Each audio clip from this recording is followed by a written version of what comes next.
ஏர்போர்ட்டில் தாலியை சீசிங் செய்த சென்னை சுங்கத்துறை அதிகாரிகள்.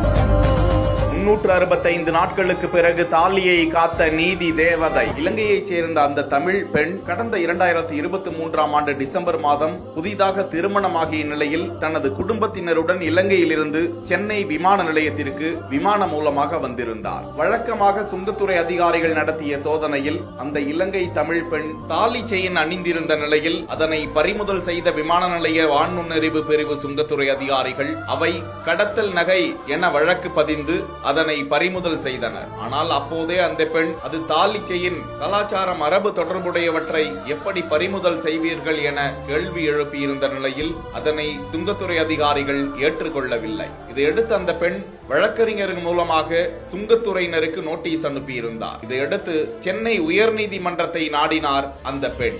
எனது புனிதமான தாலி செயினை கடத்தல் தங்கம் என்று பறிமுதல் செய்யப்பட்டது தவறு, எனவே சுங்கத்துறை பறிமுதல் செய்த தாலி செயினை திரும்ப அளிக்க வேண்டும் என வாதிட்டார். நீதிமன்றத்தில் இந்த வழக்கு ஓராண்டுக்கு மேலாக நடந்து வந்த நிலையில் நீதிமன்றம் அளித்த உத்தரவில் பெண்கள் தாலி செயின் மிக முக்கியமானது, அந்த தாலி செயின் அணிந்து வருவது கடத்தல் அல்ல, எனவே சுங்கத்துறையால் பறிமுதல் செய்யப்பட்ட தாலி செயினை இலங்கை தமிழ் பெண்ணுக்கு திருப்பி அளிக்க வேண்டும், அதோடு இதை போன்ற செயலில் ஈடுபட்ட சுங்கத்துறை அதிகாரிகள் மீது துறை ரீதியான நடவடிக்கைகளும் எடுக்கப்பட வேண்டும் என உத்தரவிட்டதோடு சுங்கத்துறையினரையும் கண்டித்தது.